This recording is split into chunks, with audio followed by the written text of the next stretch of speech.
नमस्कार भक्तजनों, आप सभी का एक बार फिर से स्वागत है मेरे चैनल भक्ति की शक्ति में।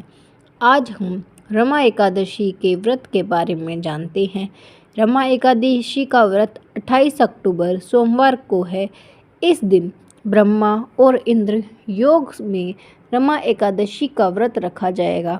हर साल कार्तिक कृष्ण एकादशी तिथि को रमा एकादशी का व्रत होता है। यह दिवाली से 4 या 5 दिन पहले होता है। इस व्रत में भगवान विष्णु की पूजा विधि विधान से करते हैं। उनकी कृपा से सभी प्रकार के पाप मिट जाते हैं और जीवन में अंत में उन्हें श्री चरणों में स्थान मिलता है। पूजा के समय रमा एकादशी व्रत कथा जरूर सुननी चाहिए या पढ़नी चाहिए। जो रमा एकादशी की व्रत कथा सुनता है वह भी पाप मुक्त हो जाता है। आइए जानते हैं रमा एकादशी व्रत की कथा।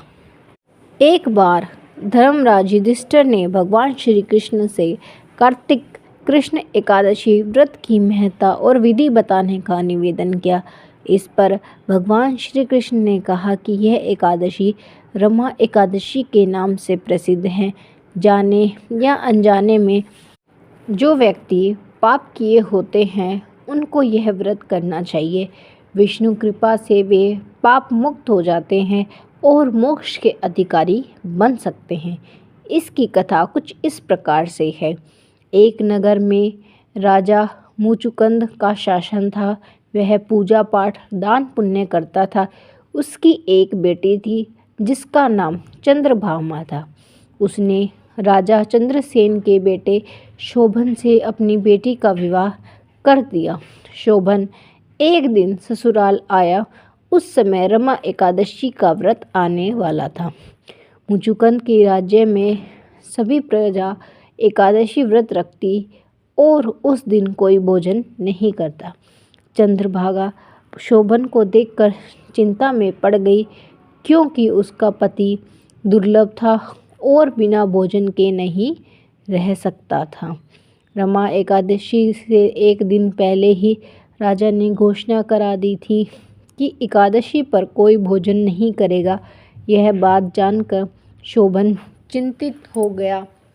उसने चंद्रभामा से कहा कि वह बिना भोजन के कैसे जीवित रहेगा, उसके तो प्राण निकल जाएंगे। रमा एकादशी के दिन का कोई उपाय बताओ। इस पर उसकी पत्नी ने कहा कि आप कहीं और चले जाएं। इस पर शोभन ने कहा कि वह कहीं नहीं जाएगा, यहीं रहेगा। रमा एकादशी के दिन शोभन ने भी व्रत रख लिया। उस दिन सूर्य के ढलते ही वह भूख से तड़प उठा। एकादशी का रात्रि जागरण कर के उसके लिए असहनीय हो गया। अगले दिन सुबह होते होते उसके निकल गए। तब राजा ने अपने दामाद का विधि विधान से अंतिम संस्कार करा दिया। चंद्रभामा अपने पिता के घर ही रहने लगी। रमा एकादशी व्रत के पुण्य से शोभन को मंदराचल पर्वत पर देवपुर नामक एक सुंदर नगर प्राप्त हुआ। वह वहाँ पर सुखपूर्वक रहने लगा। राजा मुचुकुंद के राज्य का एक ब्राह्मण सोम शर्मा शोभन के नगर देवपुर में पहुंचा।